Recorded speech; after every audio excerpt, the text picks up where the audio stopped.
No problem. I was running a writer's room with a 6-year-old just before, so I didn't quite get all my things done. We're staying at a friend's house in the country, and there's a 6-year-old who's so excited to meet writers. I met her and I said, "I'm Deborah," and she went, "I know. Are you a writer?" And I was like, because sometimes people say I know because they know the Guilty Feminist. So I thought she's 6. Surely she's not a Guilty Feminist listener. Yes, never too She went, early to start. but she's an avid writer, story writer, and so she was told writers are coming, and so I'm just at the end of Carrie, or rather of Charlotte. I'm doing a quick rundown of what happened in each season because I actually can't remember. Yeah, Um, I did a real Wikipedia deep dive because I was like, yeah, I can't I remember. don't know actually. Apart from Carrie moving house a lot, Yeah, don't yeah, actually know what happened. I know.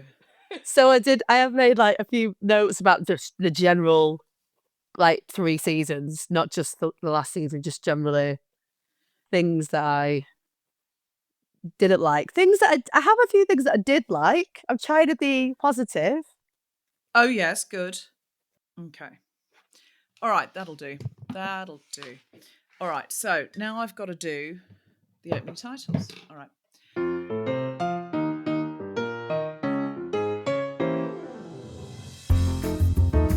Spontaneity Shop presents The Guilty Feminist Watchers, and just like that, the Sex and the City Reheal with me, Deborah Frances-White, and my very special guest, Katie Mulgrew. This is the whole 3 seasons retrospective. So, Katie Mulgrew, you, I know, are an avid enthusiast of the Yeah, OG Sex and the City. You know a lot about Sex and the City. You've got very strong opinions of and just like that. There were other comedians who said, you've got to get Katie Mulgrew on. Now, at that time, we thought we had 13 episodes. So we thought this yeah, was going to be the finale. Then it turned into 12 episodes. That's because they didn't really know it was the last season, and they had to cut and paste a few things and, you know, do a bit of sewing bee. So it turns out 12. So we thought with you, because you're such an aficionado, we could do and just like that 3-season retrospective. So could you tell us your relationship to both Sex and the City and just like that? Just speak as you feel. I think so Sex and the City I watched as a teenager, and I remember watching the finale in my halls of residence at Salford University, and being Oh, quite bereft that bereft. bereft, but also uh, I think ready to say goodbye because I was happy with where everyone landed. I Right. felt like it was everyone was in a good spot. I believed what was going to happen. I was happy for everyone. I felt like we could all let each other go. But then, of course, when they said we're going to make a movie, I got dressed up and went and drank cocktails and dressed up as Charlotte and went to the movie. And I think the first movie, I think, it is a bit muddled. It's not without its problems, but I still rewatch it a lot. So I rewatch Sex and the City probably once every couple of years. I do a full season rewatch. It is my comfort. I'm very comfortable with these women. I want to spend time with them.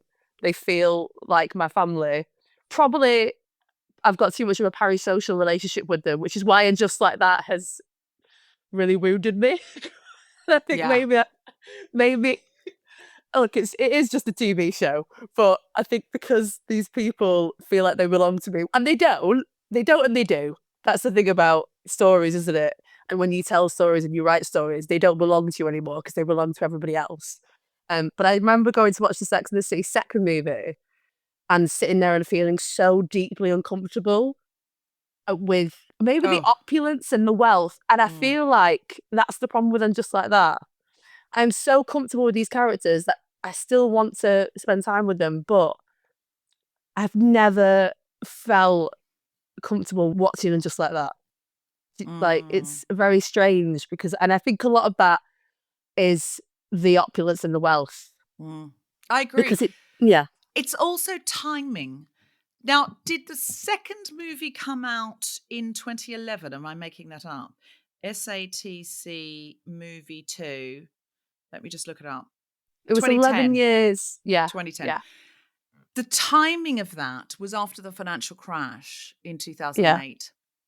And it felt very different. Partly, I think, because when we watched the original Sex and the City TV show, which was late 90s to mid noughties, Carrie Bradshaw was living a more scrappy existence.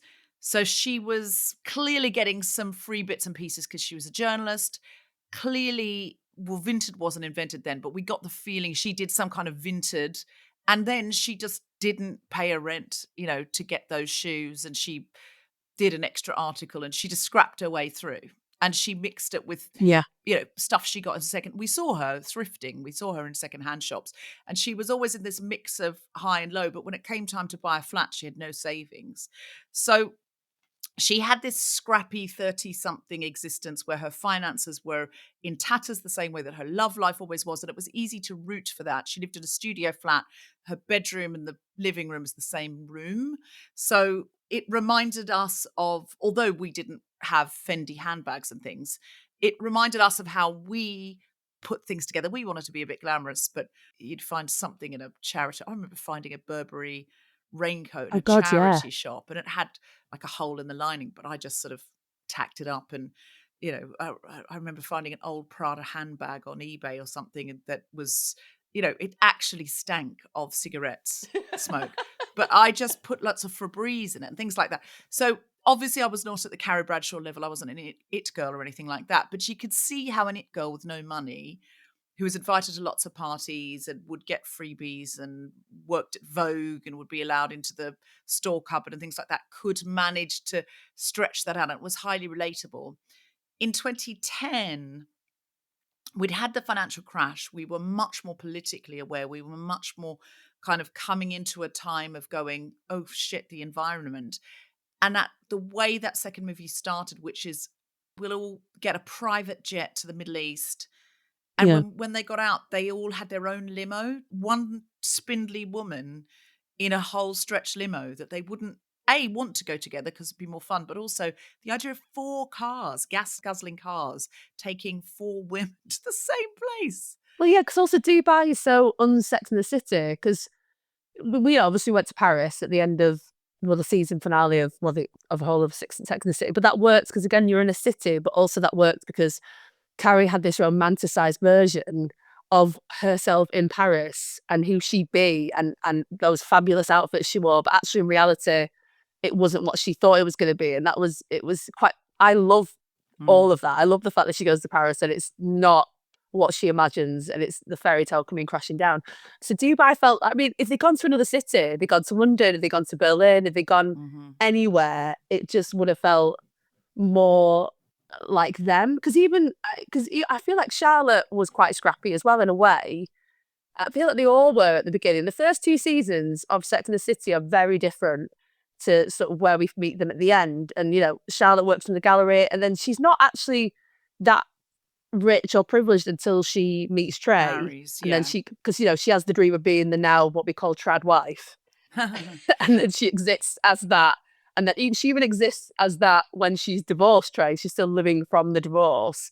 And I think, but then you've got conflict there because she's living this opulent life and she's not really working. But then when Carrie needs to buy a flat, she doesn't offer her the money. And that's one of my favourite bits of Sex and the City, because that's real friendship and real conflict of we, I don't owe you anything, but also I'm your friend. And we're in 2 very different circumstances and how that can work together. And we just didn't have any of that and just like that. Like, I really would have loved to have seen, LTW, who was one of the most beautiful women who's ever graced the screen. She must be. Oh my God, I cannot. She must be the most beautiful woman in the world, or at least top 3. Every time she comes on, yeah, I'm just like gaspingly beautiful. Yeah. How, by any metric, that is a stunning human being. Yeah. But she's the Black Charlotte. So you don't, and they kind of have matching storylines as well. You have that storyline and then Just Like That, where Charlotte, which is probably the best bit of Charlotte in And Just Like That, and probably one of the best scenes in And Just Like That, where she is become very memeified now, but she turns around to them all when her family, when she gets a job at the gallery, and they're all whinging about her not doing enough and they don't know what they're doing in the house. And she goes, "You need to get it together." Like she does. That's I love that bit. But then in the 3rd season, Lisa has a very similar thing. of like, Mm. oh, well, I'm a working mother. But it's like, no, we've already done that. We've already seen the struggles of working mother and the pressures of and the guilt. And what I would have loved to have seen was, because if you're going to have somebody who's basically Charlotte, the black version of Charlotte, then give me some conflict. Have some storylines where Charlotte doesn't understand. You're both privileged women, but obviously Charlotte is far more privileged because she's a white woman, and have some of that conflict of Charlotte not understanding or realizing that there will always be differences, and LTW being like, well, of course there will, but there was none of that. There was no, if you're going to bring her in, then at least use her in some way. They became quite a cartoony double act. And Yeah. I've heard some other commentators saying dividing the three original women and creating a Charlotte, Lisa double act that was separate from the other women really changed the fabric of it. I heard a suggestion that Lily, because Lily should have been canonically about 26, she should have been older than she was, and so should Brady.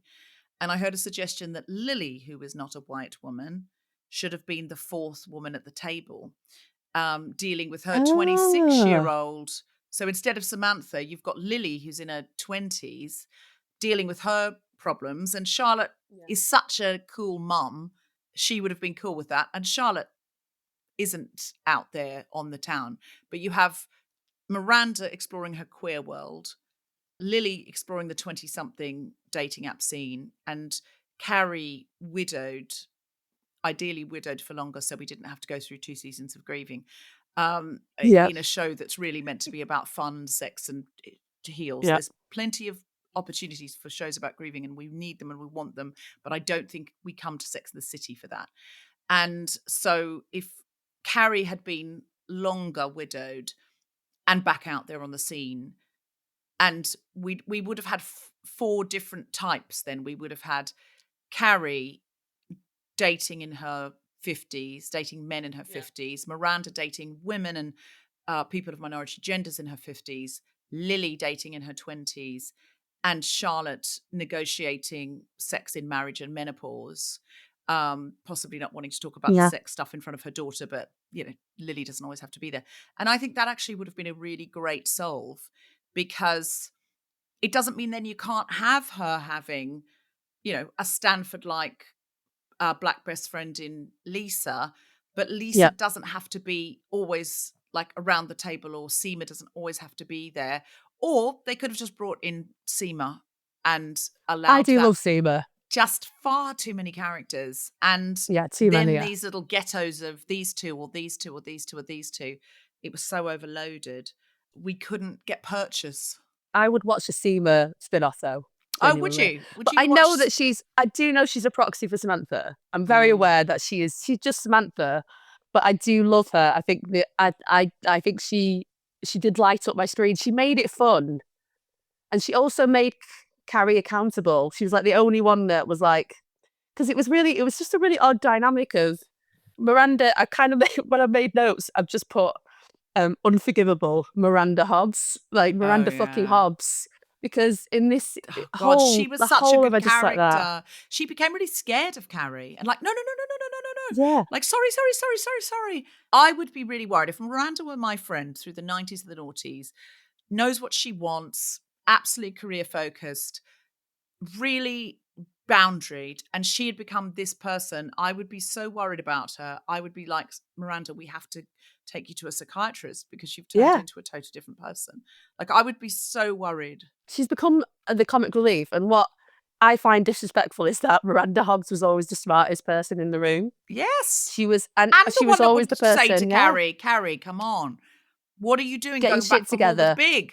Yeah, and she always, and she was a good friend. Like all good friendships over a long period of time, there's sometimes a bit of conflict because you're going to be intimate with each other. You're going to really tell each other what you think, and sometimes that's going to lead to a moment that's hurtful or even a short falling out or something like that. But she was a good friend.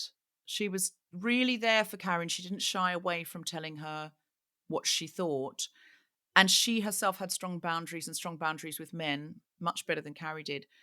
And she just turned into the way she let Che treat her, the way that she let Carrie treat her, Yeah. the way that she became bumbling, like really Yeah, I found it bumbling. really disrespectful to It Miranda was so Hobbs. disrespectful to My Miranda good Hobbs. friend Miranda Hobbs. My I found it good really disrespectful. friend.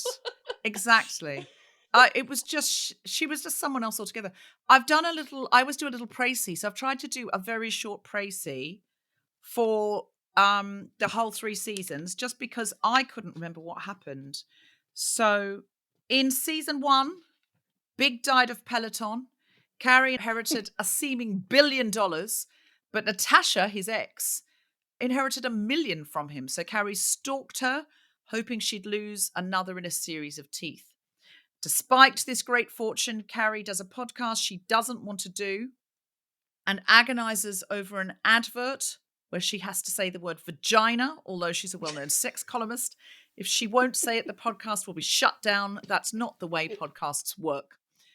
In season 2, Carrie and Aidan get back together, but Aidan's kid Wyatt crashes his truck, and guilt-stricken Aidan rushes home and says to Carrie, I can't see you for 5 years arbitrarily, but please wait for me. Season 3, Carrie lives in an empty, unfurnished mausoleum of a townhouse. She breaks up with Aidan. She helps a man with his Margaret Thatcher biography, and yes, that is an innuendo. And she realizes she's not alone, but she's on her own. Those things mean the same thing. Look it up in the dictionary. Miranda in season 1 is becoming a human rights lawyer and starts an affair with Che Diaz, Carrie's boss at the time. And they bang while Carrie wets herself in the next room. That's genuinely what happened to Miranda in season 1. It's quite shocking. The Snapple bottle. Remember, she pees herself into a Snapple bottle. When you say all this together, it's so bad. Season 2. Che is increasingly unhinged, telling Miranda not to return to her suicidal kid. That being the straw that breaks the unbelievably straw-heavy camel's back. There's more straw than camel at this point. You can't see the camel for straw. Miranda also becomes an alcoholic, but it doesn't affect the plot, so don't worry. In season 3, Miranda has sex with a nun. That's the best thing that happens. Yep. She falls for a colleague and almost becomes a grandmother, but not quite, so don't worry, it doesn't affect the plot. Charlotte, in season 1, has 2 kids. Now, more grown up, but as discussed, not as grown up as they probably should be. Lily makes Big die by doing a piano recital. Rose becomes Rock in her identity as a non-binary kid. Charlotte, in season 2, sells a painting to Sam Smith, which means Harry has to take the children to school. A travesty. In season 3, Charlotte's dog is almost cancelled, but not quite, and her children are absolutely vile to her. And then she does get to see Rock in a dress because she suddenly turns to musical theatre, as all good queer kids do. There's a moment of a pang of longing for the femme kid they could have been, even though Charlotte does have femme Lily. But then the family recover from Harry's comedy cancer, which is really only there so that he can have a comedy non-erection and she can again be challenged by a man who's obsessed with the hardness of his own penis. The end. I've only done, because I thought it would take too long to do everybody, and honestly, because Lisa and Seema aren't canon, it's hard to kind of get a purchase on who they ever were. As you've discussed, Lisa is basically Charlotte, only more high-powered in her career. Seema is Samantha, I call her, but actually wants to get married, where Samantha didn't. That was out of nowhere as well. I was like, seeing her at the end, that end episode, like, oh, I think I maybe want to get married. And I thought, what? What? But that wasn't a thing for her. She wasn't even bothered about long-term relationships in season 1. So why is she? No. It's almost like she's just there to say things. So Carrie, in the lieu of plot. Yes. Yeah. We're just going to say things. I look back on this and I go, what is this show? And honestly, I don't know. I don't know, Katie, what it is. But let's just talk about Carrie. Yeah. So Carrie in the original series, let's just describe her. She was scrappy, sassy, sexy, Witty, very witty, very witty. very she sort of her power came from, I feel like Carrie thought she was like a sort of the poet of New York, kind of like, I think when she goes to Paris, I think she feels like she's that like struggling artist, Parisian, but in New York, like she wears these flamboyant, fabulous clothes. You know, people don't really get her, but the people that do get her fall in love with her. She's the antithesis of Natasha. She's kind of the antithesis of Charlotte. Mm. And that's because that's that glorious sort of comparison, isn't it? When she talks about Barbara Streisand and the way they were, and she does the "Your Girl Is Lovely" Hubble when she finds out that Big has got engaged to Natasha. And then what is so odd is then she becomes Natasha, because she's still got, you know, the quirky dress sense, but there's no, she felt like she was always fighting. And she's sort of in fight or flight, Carrie. She's either fighting for the love that she thinks she deserves, or she's running away for the love that she doesn't think she deserves. She's very much always in fight or flight, and she's always quite uncomfortable. So again, you've got this woman who is the hopeless romantic, desperate pursuit of love, and then you make her a billionairess who doesn't have to fight or scrap for anything. That's the and problem. The and is scrappiness. waiting. I think She's just waiting. She doesn't go and look for love either. She just sort of like, I'm just going to sit here in my multiple apartments that I might buy, but then maybe I'll buy back, but then I'll go move somewhere else. Maybe I'll live with Shay for a bit. It's just like, why are you just waiting for things to happen to you? Whereas Carrie in Sex and the City was like out there getting stuff. I'm going to go and shut up that Yankee. Fuck Big. I'm going to go and get off with a Yankee. She was very much like, that was so true. She'd be like, the baseball game, I'm going to ask him out. Do you remember when she accidentally got burnt by a cigarette by a man in the street, ended up having a drink with him, and then gave him her number? She starts to walk away, and then she goes, come on, how many smart, funny, good-looking smokers are there in the city? She turns around, goes back and says, here's my number. He doesn't call. And then she sees him in the street, goes to walk away, and then she goes, come on, how many smart, good-looking, funny smokers are? I'm going to go and ask him. And then he says, look, I'm in the program. I'm an alcoholic. I'm at 11 months and I'm not meant to see anyone till 12 months. And then she goes, okay, call me in a month. And then he says, hey, forget it. Let's do it now. And she thinks, how many smart, sexy, good-looking, alcoholic smokers are there in the city? Fuck it, I'll go out with him now. So she keeps doing those very proactive things. Or she goes to see her childhood sweetheart and finds out he's in some kind of, mental health facility, wasn't it? Yeah, exactly. But she goes out to see him there. She's looking for love. She's believing in love. And there's the great quote that she says to the Russian, I'm looking for love, real love, ridiculous, inconvenient, consuming, can't live without each other love. And we saw that proactivity, the risks that she took, the way that she, was open and chatted to the man in the psychiatrist's, but John Bon Jovi in the psychiatrist's waiting room. She would always be taking the risk, be out there looking, be giving some guy her number, be waiting for that guy to call and ready, and, jumping in the car and going to Staten Island, having left the politician, the politician who wanted to pee on her. Yeah, I love that politician as well. Having left him outside and deciding not to go, leaving him there, she thinks, fuck it. She rings Miranda. Miranda says, because she's still hung up on Big, she goes, you're right. Jumps in a cab and goes to Staten Island to see him. So she would take those proactive risks all the time. And that's what we loved about her. She would run back to Aidan, beg him to take her back. She would tell Big, fuck off. She was so expressive. She'd say to Big, no, you and me, nothing. Get away from me. You're really good. I'm going to Paris. I don't care what anyone says. I don't care what Miranda says. I'm going to Paris. Paris is wrong. The boldness with which she lived, even though it was in a very limited window of romance with very good looking men who lived in a 4-block radius. There was a boldness. Messy though. It was messy. It was messy and bold. Yeah. And she took the risks. And the thing with And Just Like That, I think, is that she is so, as you say, Katie, reactive.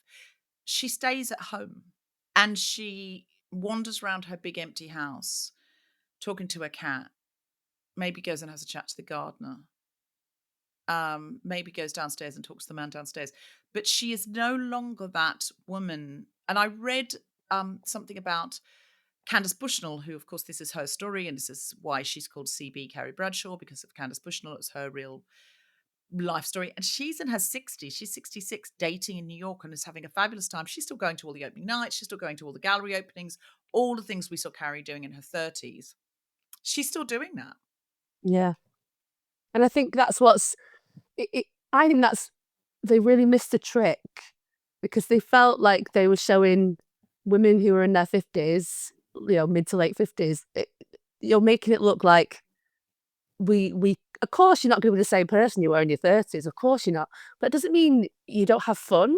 It doesn't mean that you aren't still a bit messy. It doesn't mean that you don't want to do those similar things, or you don't want to be proactive in your life. Like, it's just like, otherwise, Carrie, you just sat waiting for death, really. Like, it just felt a bit, and in your like 50s, she was just so miserable. Sake. She was just so miserable. Like, the karaoke party episode made me really sad. I was like, why are you all making this not fun?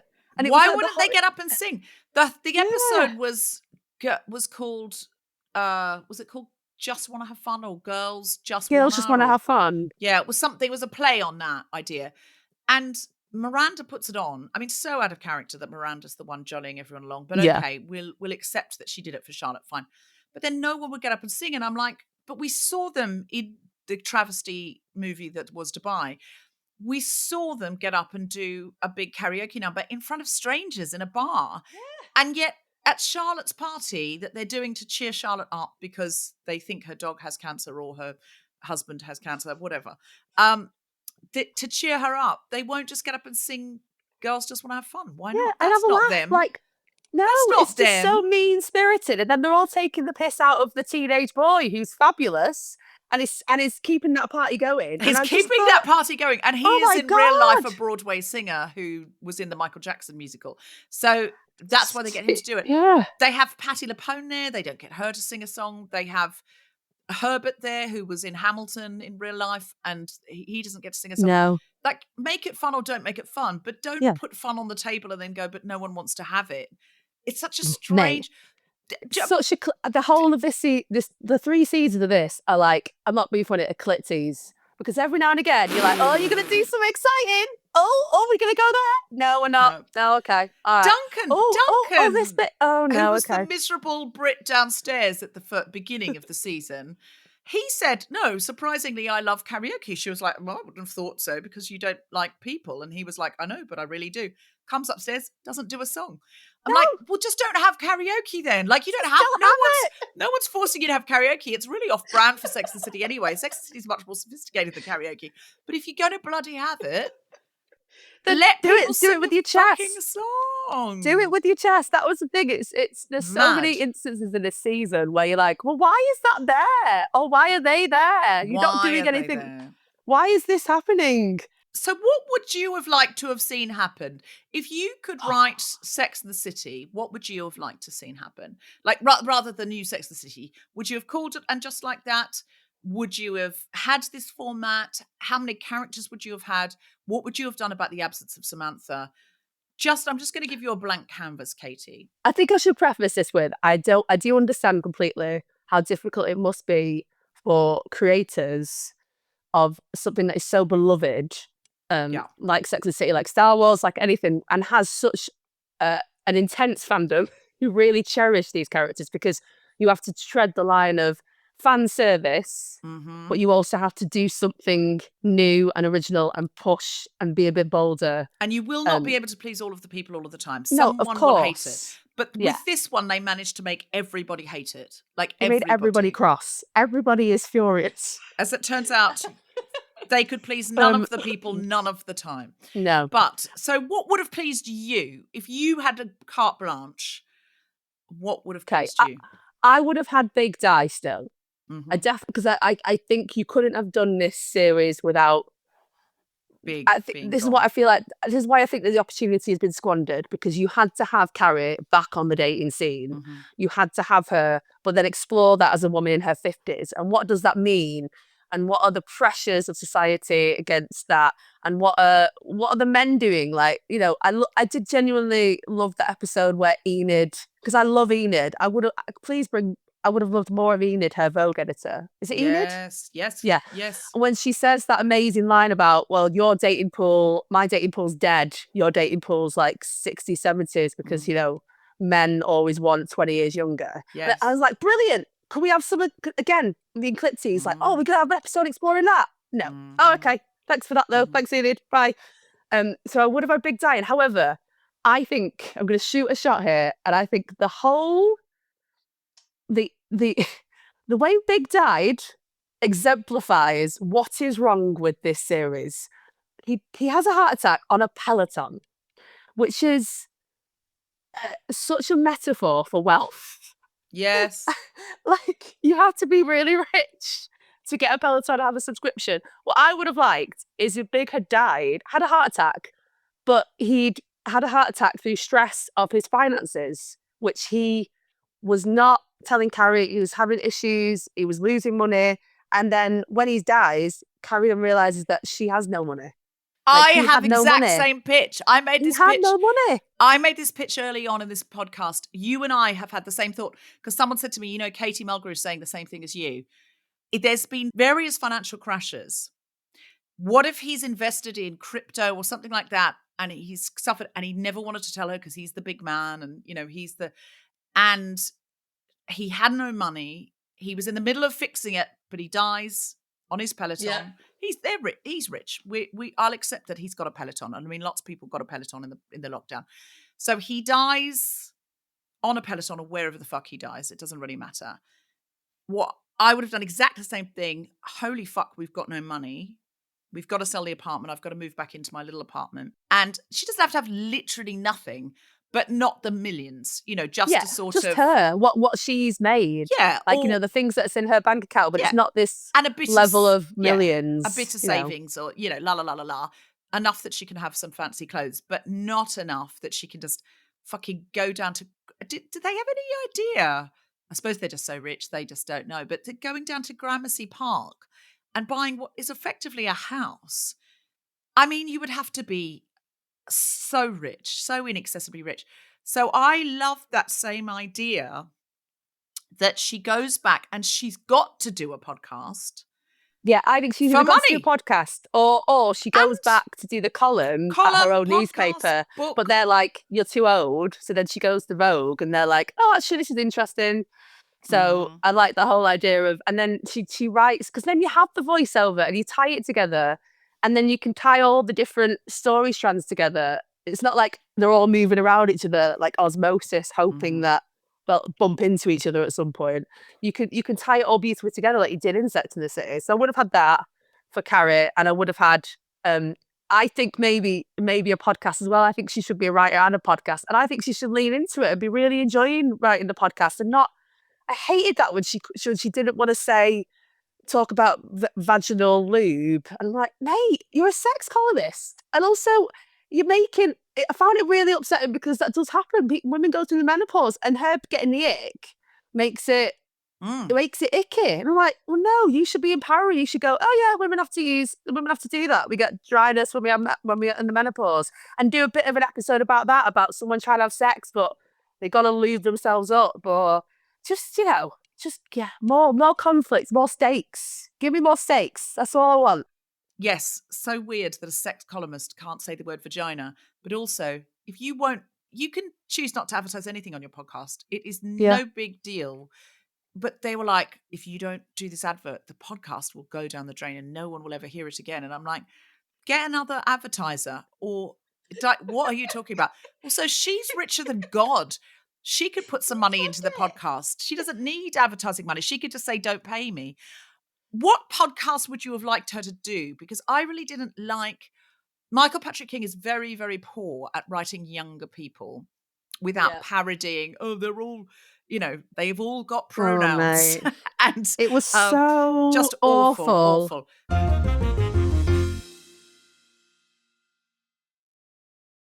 Hello, Guilty Feminists. This is Deborah. We have some more live shows coming up. We'll be at the London Podcast Festival on Sunday, the 14th of September. Get your tickets now. Go to guiltyfeminist.com and click on live shows. And now on with the podcast. So actually, what kind of podcast should Al Carey, who we originally loved, what podcast should she have done? Because I thought that was an absurd podcast for her to be doing, where she's sitting there being the producer. She was like the Countess Dowager in Downton Abbey, saying, "What's a weekend? What's a vagina? What? Why? Clutching Why? her Oh dear, pearls, I like, couldn't "Oh, possibly talk about I an have never orgasm." seen a penis. How could I possibly? What fanning herself? Why? What podcast should she have done? I quite like the agony ants. I quite liked the idea that she's been a sex columnist, but I think you then use guest stars. So you then bring in Enid. Oh, You good bring in idea. You bring in Bitsy Von Muffling. You bring in Great, Margaret Cho. Remember Margaret Yes, Cho was Margaret there. Cho. Fucker, you're doing my. I wish she'd Bring come back. her. She should have been Samantha. Oh. Do you remember Margaret Cho being like, "Fucker, you're doing my The fashion my show. fashion The fashion show, yeah. the one yeah. where she was fashion roadkill."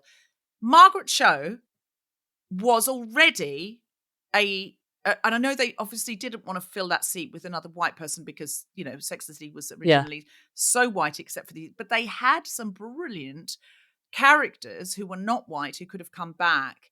Oh, who she were would have been in fabulous. the universe, and Margaret Cho being an Asian, brilliant OG Sex and the City character who had that very sweary, flary, fashionista attitude and manner anyway. She should have become friends over the years and sat in that chair, I think. She is my top choice. Definitely, yeah. The way she talked to Carrie, the way that she was already in the fashion industry, the way that she was so bold and sweary, she would have been great. And I suspect that character was probably queer. Yeah, you could have had that queer perspective. She felt queer-coded a little bit. Yeah. She could have been a great queer, flashy, sassy voice for that fourth chair. Well, I think she would have been a great co-host for a podcast. As you say, you get those, you know, my friends for over the years. That's a great idea, Katie. These New York people, like all these, because they're all, you know, in the same circles in New York, but people know of them.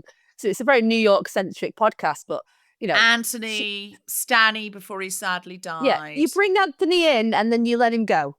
Because we love Anthony when he comes in, says some funny shit, and then he goes away, and then he comes back. And we love him for that. We don't want Anthony as a main character. I don't love him enough. I love him as that like side character.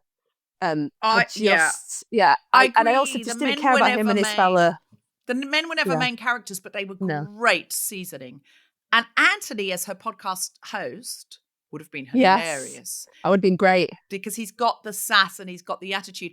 And then I don't mind her playing slightly Jane Austen heroine to Anthony, because Anthony is so brilliantly crass and says it like it is. And it is Carrie's way to kind of go, oh, spare my blushes, when Anthony gets really saucy. And so I feel like that would have worked as a brilliant double act. And also, he was a wedding planner, so they just forgot about this. He was a wedding planner, that was his job. So for him to be on a relationships podcast makes so much sense, because he sees like couples. He probably sees couples that shouldn't be getting married all the time, and he could tell really funny stories about. Well, I tell you that there was this couple, and then you're like, oh, brilliant. And then she can whatever stories they've told on the podcast, you structure the episode around it. And it really, then he doesn't have to have the hot fellas cock and balls bakery. I hated the hot fellas. Oh my God. I it's hated just the same joke over and over again of like, women will buy bread from men with big and frankly exposed penises. No, we won't. I don't want to go into a bakery where I can visibly see a man's penis through his onesie. I feel like that was from Sex and the City. And then Michael Patrick was like, well, I really wanted to do this in the 90s. So let's just bring that like thread back that I really wanted to do. And you're like, oh, mate, no, leave it back in the 90s, babe, please. I just don't understand that at all. I think as a wedding planner, that's a brilliant pitch, Katie, that the wedding planner who has seen a million couples, I know when they're going to last, I know when they're not going to last. He's now perhaps in the interim years maybe co-authored a book with Carrie on how do you know if your relationship's going to last, or everything I've learned from wedding planning that he co-created with Carrie. And the two of them will, if you ring in, they'll give you relationship advice, they'll give you dating advice, but it's from the point of view of Gen Xers, and it's for Gen Xers.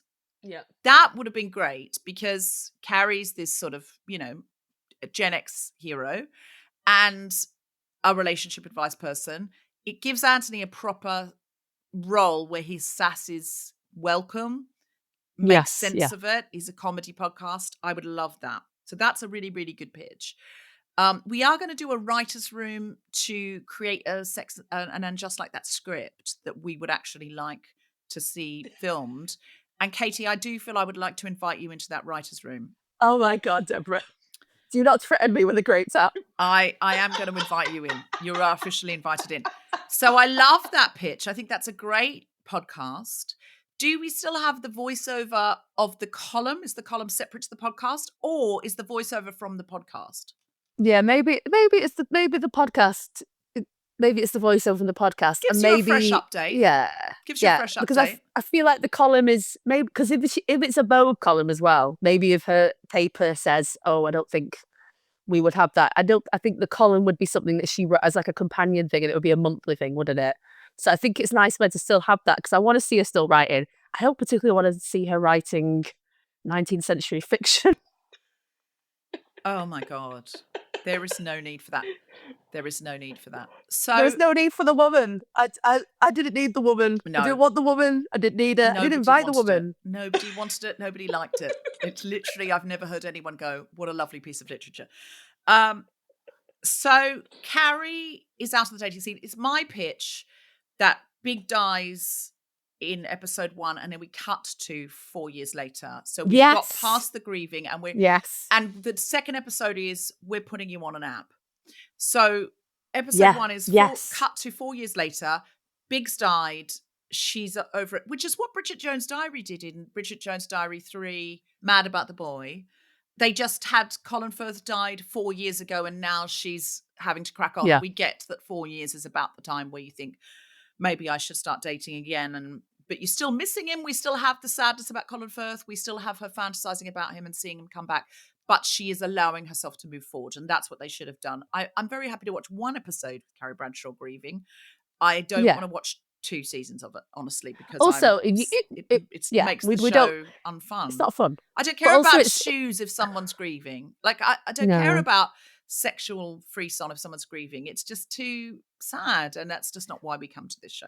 And then if you do 4 years in the future, you don't have to worry about, because obviously Chris Noth has had many allegations, and you could really sense and feel through this season she just was not, there was no mention of him, and the only mention that she did give of him, which I did again found quite disrespectful, was, oh well, maybe I was wrong, maybe me and John did, like, basically saying that her and John should never have been together. Like, you were with this man for 15 years. That's quite just a relationship. She said, oh, I was with Aidan for 22 years. No, she wasn't. You were with Aidan for a few years in the noughties. Then you were married to a whole other man that you left Aidan for. Yes. And like, what? And no one said anything to that either. And this like, was meant to be your big love and your big love and your big love. And she was magnetically drawn back to Big. I mean, Big was a reprehensible man in many ways, but whatever reason, she was in love with him. And that sometimes is the biggest thing. And she kept getting drawn back into his orbit. They were married, properly married for many years. The man dies. And then she goes, maybe he was a big mistake. Maybe I should have been with Aidan all along. And Aidan was never right for her. Aidan never had anything in common with her. No. She didn't have the big love. She broke out in a rash when she put on a wedding dress, just as a comedy joke for him. She had a breakdown when he knocked through the wall. She couldn't do it. I think the thing with Aidan is she likes the reflection of herself in Aidan. She likes that he puts her on a pedestal, and she's this sort of 1950s, like, hey, baby doll. Like, he's kind of like a Marilyn Monroe, Joe DiMaggio thing, probably. Like, she likes how she looks. To Aidan, she is glamorous. She is fabulous. She is New York. But then to her, Big is glamorous. Big is fabulous. Big is New York. So it's both. But so I think your point totally, Deborah, that if you have 4 years, then it doesn't feel weird that she's not talking about him all the time. No. It doesn't feel weird. Yeah, you can have moments, but ultimately the whole point of this season 1 is what's it like to be widowed in your 50s, young, and have to get back out there. And you dated well before apps when people would be chatting to each other in bars, and people Yeah. don't do that as much now. Everyone says that. People are on their phones in bars, swiping left and right or looking at Instagram. So to get someone's attention in a bar is a bit weird now. So I would love to have seen her go, okay, I'm going to go back out there. And she goes into a bar and everyone's on their phone. And someone says, you've got to get on the apps. And she's like, okay. And so then she's in a bar swiping on her phone, and maybe a man her age goes, everyone's on their phone now, whatever it is. But Yeah. we see her, we could have seen a couple, 2 or 3 episodes of the sort of app files where she goes up with this man on an app and this man on an app and this, because that's how people do it now. They juggle on Yeah. apps. And, that's so interesting to see a woman in her 50s. Also, there's a big thing now where younger men, like at first, friends of mine who are on apps will say, I put, they're in their 40s and they say, I put men from 40 to 59. And that was the age gap I was interested in. Yeah. And they didn't get much action because, men in those age ranges often are going for young women. And then another woman will tell them, oh, no, you've got to put it down to 30 because it's young men that are interested in older women. And then they get inundated. And that's a really interesting phenomenon. I love that for those women. Well, apparently it's because men who are in their 30s are really interested in women who are a bit older, confident, know themselves, aren't necessarily looking to have children, have either had children Yeah. or don't want them. Yeah. And they are like, I want to go out with somebody where the pressure isn't on. So if a 35-year-old man is dating a 35-year-old woman, it's like, when are we going to do this? Because my biological clock is ticking. And so it's like, I'm interested in going out with somebody. But then what's the implication of that? Well, maybe I'll go out with you for a couple of years, have a great time. You've got money. You don't need to, I'm not doing it hard when I'm with you. Like, you can afford to go away on a mini break. You can pay for me, or I don't have to pay for you. We could just have a wonderful time. I can treat you to a nice dinner. You can treat me to a nice dinner. It's not a big deal. And then after a couple of years, he starts thinking, well, I probably do want to meet someone my own age and have babies. And that's an interesting storyline, that she's like, my God, I'm going out with this 34-year-old. This is crazy. But after a while, he goes, well, you're not going to be able to have children. And she's like, well, you bloody well knew that. I'm in my 50s and I told you I didn't ever want children. But now he's like, she's kind of in love with him. And he's like, I think I need to date someone my own age. That's a great storyline for season 1. Oh, yeah, brilliant. And also, because I think she's very, I'd like somebody to take her out of her comfort zone in terms of she's so pearl clutchy in this. And for someone a bit younger to be like, mate, let's just have a ride for a bit. And she doesn't go, oh, no. She's like, yeah, let's get filthy. Let's do this. Let's have some fun. That's an interesting phenomenon. The whole, MILF porn is the most searched for porn. That men like older women. And the thing is, older women now are in really good nick. They've got money for a facial and a pedicure and a manicure and they've got more time, more money, all of that kind of thing. So, you kind of go, yeah, I can absolutely see why it's the case. But then also the thing that you said, the pitch you said about men in their 70s want a woman in their 50s. So she dates 32-year-old Jack and then, 70-year-old Oh my Alan. God. That would be amazing. They then like bump into each other and then like the 35-year-old's like, oh, you're dating the 70. Yeah. And that if neither of them are exclusive, if they're both like, let's just have some fun, she's like, like, what is it like when I go to this 70-year-old man who's got, he's already set up and he's got a house in the Hamptons? And then what is it like when I'm with this 35-year-old man who's still renting an apartment, because, most 30-year-olds don't have 30-somethings don't have property now. But he's very youthful. He's taking me out to these cool events. Like, what are these two men that she's balancing? I think that could have been super, super, super interesting. But she's got to have appetite for them. And the thing that I think really Carrie lacked and just like as appetite, she didn't seem to have appetite for anything. She didn't care about any of the men that she dated. The first guy, she kissed him in a lift.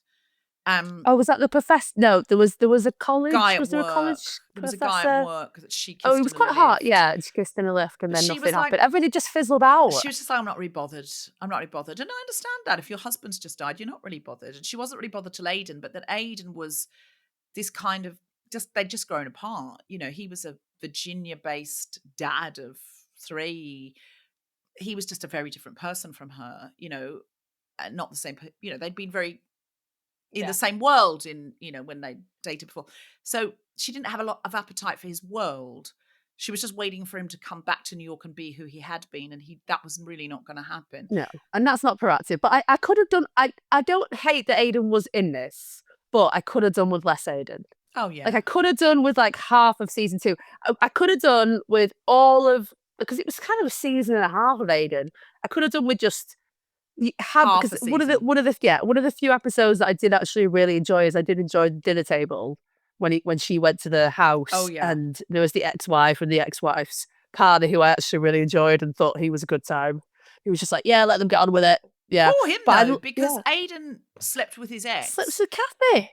And then he was just never discussed, and Kathy was never seen again either. Like how that fell out. I mean, I know they're not our heroes, but it was Carrie was just like, fair play, I get it. Not bothered. But yeah, didn't not bothered say, again. gosh, I wonder how Kathy, Kathy's partner will feel about that. There was just she never even told her friends about that. That was the weird thing. She never even said to Miranda at brunch, he slept with his ex and I'm all right with it, weirdly. I understand it. You know, they've got a kid together. For Miranda to go, you actually, really that's not okay. Accepting a lot from him, and he's not accepting a lot from you. You know, he's kind of walking all over you. There was no pushback from Carrie didn't really push back at all on anything. She had no appetite, her friends and didn't she had push no back. boundaries, no appetite, no boundaries, and that's the opposite of old Carrie. Carrie had so much appetite for love and for lust and for adventure, and quite firm boundaries about big, you cannot treat me like this. The Russian, you cannot treat me like this. Burger, you cannot treat me like this. And, you know, she did at times go back for more, but she was angry when it was more of the same. And that's absolutely human, truthful, understandable. We all do it. We all try and get past it. Hopefully you are past it by the time you're a bit older. But we didn't see any of that manifestation of her maturity either. Can I ask you what you would have done with Charlotte as a 50-something? So, I think I would have had Harry take early retirement because he wants to spend more time with Charlotte and the girls. Yes. But at the same time, Charlotte gets the job offer to go back to the gallery and loves it. So then you've got the situation where then Harry is doing the Charlotte role but has never done it before. Mm-hmm. So a bit of what you had in season 2, but like a bigger thing. Yeah. And like more of that. Yeah, more consequential, because there wasn't enough for Charlotte to do in any of this. It's just she was either there to sort of talk to other characters or some stuff involving the kids. And maybe I did like Rock, and I did like that somebody who is so femme feels a challenge of having a non-binary child, but I just didn't feel like we got enough of it. Or that it was, again, consequential. Or that it had any stakes. Yeah. That there wasn't really a push or pull. It was a very, it was a light touch but heavy-handed at the same time. That's a good pitch. I like that. When Charlotte was younger, it was all about, I'm going to give up my job before I even know if I can get pregnant to commit to this twin set and pearls Park Avenue lifestyle with a man, because that's what I've always really wanted. And then that dream didn't work out. Then she ends up with Harry. Finally, they have kids. She puts everything into it. But the kids, again, if they'd let Lily be the proper Lily age, which is 26, and Rock be a bit older, you could have had this third chapter of Charlotte's life, which is high-powered career woman, and Harry doing more of the early retirement parenting. And we see that gender shift would have been very interesting in terms of Charlotte coming into her own and realizing she does love art. She does miss it. She gave everything to being a mother for a while. And now in this third chapter, she's allowing herself to have this big career. Could have been so interesting because it's not what we've seen from Charlotte before. Yeah. The pull and the pull back towards domesticity and the guilt of, am I being a good mother? You give them age appropriate problems, the kids. I think that's really, really interesting. And what would you have had from Miranda? So, if you didn't have a Margaret Cho character who was exploring sort of the queer dating scene, and Miranda, because it does happen where women do get to a certain age and realise their queerness. Yes. So, I wasn't necessarily against that, but I also do remember that Miranda did love the D in Sex and the City nearly as much as Samantha. She just didn't get it as much as Samantha. But I would, if she was gonna explore her queerness and have an affair, I would have Miranda running the law firm, like being the boss of the law firm. I wouldn't give her a human rights lawyer. I wouldn't have her as a student. I wouldn't have her as low status. I'd have her as high status. And then I would have her having an affair with a much younger, brilliant, intelligent female lawyer, or queer coded lawyer. And it's the politics of an office affair and the HR. And is that okay? It's kind of like she then has to look at her morality, and also the fact that she's having an affair with Steve Yeah. behind Steve's back, but she is the high status one, because with Che, she was the low status one because she was exploring her sexuality. Whereas you keep a high status, but also then you have that thing of, well, she fancies this woman at work who's this fabulous sort of younger associate, and she doesn't know what to do with these feelings, but also she can't do anything with these feelings because she's the boss. But also, is she gay? Like, I don't know. Is she what? Like, you have so much there because her job means so much to her. And then Steve would feel even more betrayal because he kind of loses Miranda to work and always has done anyway, to then actually lose her to somebody at work. And he thinks it's a man at first, maybe. And then, yeah, I just think a bit more justice for Steve, really. I would have had Miranda and Steve co-parenting Brady, but not together at the beginning of, because they were always on again, off again. Yeah. I would have had Brady, Steve, and Miranda all living together and all dating. And I love that. yeah, we were talking about them all being on the apps, and Miranda being bisexual, exploring that side, and Brady seeing his dad or his mum on one of the apps, like things like that. That's fun. Like, oh, fucking hell. Like, I don't want to look at that. But actually, what would have been great is to give Brady a Safi-like attitude that he's got a serious girlfriend and that his mum is out there dating in a sort of much more casual Gen Z way. And he's a bit disapproving of it because he's got a very solid relationship. And he's like, I don't know about all of this. And have that Safi ab fab turnaround where he's a bit, what time do you call this? Who was I this love that. Who's this I in the love kitchen? that. Who's this in the kitchen? Bloody hell, mum. Like, can I not just have a normal mum who's telling me to get home by a reasonable hour? This is ridiculous. She's bringing back the nun, because we've got to keep the nun. That was one of the joys. You've got to keep Rosie O'Donnell. But I actually think Steve being her wingman would have been fun, because they were always better as friends, really. They were never really a great couple. So I would have had that, and him encouraging her in her queer exploration. I definitely wanted to see one of them explore in a queer way. And I know Cynthia Nixon is a queer woman.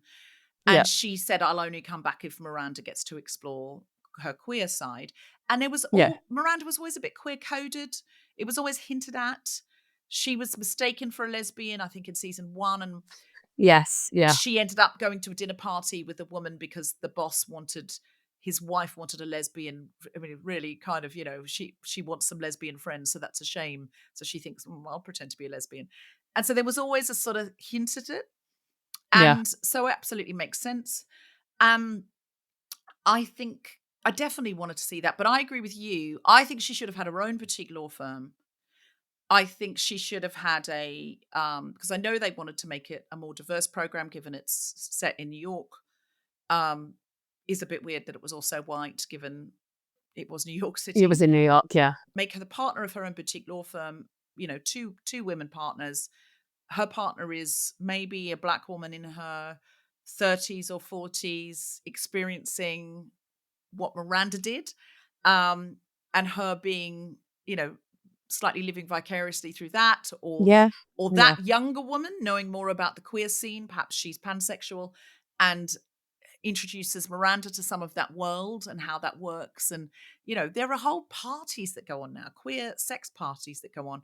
I would love to see that in Sex and the City. That would have been fabulous. I would have loved to have seen Miranda at a queer sex party. That would have been so good. Because I feel like, you had that thing of she sort of stumbled into her queerness, where it would have been nice to meet her where she's already in it She's already embraced it. Yeah. Steve and her are a good place. It could be quite. I love that idea of Brady being like, guys, come on, like, and I quite like the idea of maybe they have a rota of like, you could bring for Steve and Randy, you could bring people home on a Monday, I'll bring people home on a Tuesday. If that happens, and Yeah. we're hooking up, and then Brady's like, I don't want this to be a I don't want this in rota, my like, house. Yeah. Or you know, or it's every other weekend or whatever. I like that they would all live in the same house, because I think that's very, now we know they bought this big house in Brooklyn. yeah, Can't really afford to, you know, with the market like it is or whatever, to buy 2 small apartments, want to be able to co-parent Brady. So here they're, you know, we'll just share the place. And that happens a lot. People yeah. co-parent a lot, especially in London. I've And if heard that a Brady's a lot of grown because you can't. up, Yeah, well, he's a grown up anyway, yeah, but yeah, I think people if do. he was a Yeah, kid, Brady can't afford to move out. They're like, Brady, move out. And he's like, I can't afford it, because he's meant to be older in real life. If they're like, buddy, if you want to stay here, you can have to accept the fact your parents are adults who are dating. You wouldn't do yeah. that with a kid. But if they're like, we want him to move out, he's 25, which I think he's meant to be in real life. He's meant to be. Him and Lily are meant to be. No, he's meant to be older than Lily, ever so slightly, isn't he? Oh yeah. How Because old should he's Brady really be? so he's like a year before they Lily. get Lily. So I think he should be about 26, which would make so much sense as well. Yeah. I think he's a great actor, though. That the guy, I really like Brady, the guy that plays Brady, and I think he's the actual baby as well. I thought he was very charismatic, and I liked Brady. Yeah, absolutely. But I would have loved to have seen that. It would have been funny. It would have had that element of fun and ridiculousness, but in sort of a believable context. You could have all those heightened scenarios. Yes, absolutely. But it's believable. So Brady should be 23. He should have been 21 when And Just Like That started. Lily should be 21. So she should have been 19 when And Just Like That started, 18, 19. Yeah, so like maybe at she's college, yeah, so they both should be university students or recent graduates, not at school. They shouldn't have been at high school. And I think that would have helped. she could have been at Juilliard because she's a concert pianist, isn't she? So she could have been in New York but not living at home. And maybe there's conflicts because Charlotte's like, well, you could have just stayed at home and then but she's like, no, I want to live a student. Like, I want to be a student. I want to live in a halls, life. residency. And maybe, yeah, Charlotte keeps turning up to the halls. Like she keeps like getting involved and like showing up with pie and cake and wanting to mother her even though she's not there. Yeah, I think that would have been great. So we start with Miranda already in her queer skin, dating women. I think sometimes they think, oh, we've got to show the moment where it all happens, because that's where the drama is. But I think they really showed it. They really showed that moment. Sometimes then it ends up as melodrama of her peeing in a Snapple bottle while Miranda's being fingered by Carrie's boss in the kitchen. In a studio as well. It's a studio. That's unforgivable. I'm sorry. She's meant to be there looking after her friend who's had an operation. You don't finger someone in a studio. In a bigger house, I will allow it. I will allow in separate rooms. I'll still be disapproving, but I'll allow it. But in a studio, absolutely. Yeah. Not. I don't believe Miranda Hobbs, our good friend Miranda Hobbs, would not have done that. I just don't believe she would have done it. I think she would have maybe had a snog, but then been like, right, let's take this somewhere else. I just don't think she would have done it. Miranda was so unbelievably, unrelentingly judgmental of Steve for having an affair in the movie. Yeah, she was so judgmental. Dare he? There was no sense at all of her going, okay, well, we haven't had sex for a long time. I'm really hurt. I'm really upset, but I do understand how this could have happened. She was just unrelentingly furious with him. So how can that same person go and do the same thing and not feel any guilt? Not feel any, she wasn't conflicted. And then when she tells Steve, she says, I'm so pleased with myself. I didn't even blame him. And I was like, excuse me, why would you be blaming him? You're the one that's gone and done it without talking to him. If you fancy somebody else and you want to get out of your marriage, you can just say, I'm really sorry, but I need to explore this queer side. Can we open the marriage, or could I need some time out? And then that other person's a grown up and they might be very, very hurt, but they're going to have to accept that if that's what you really need to do.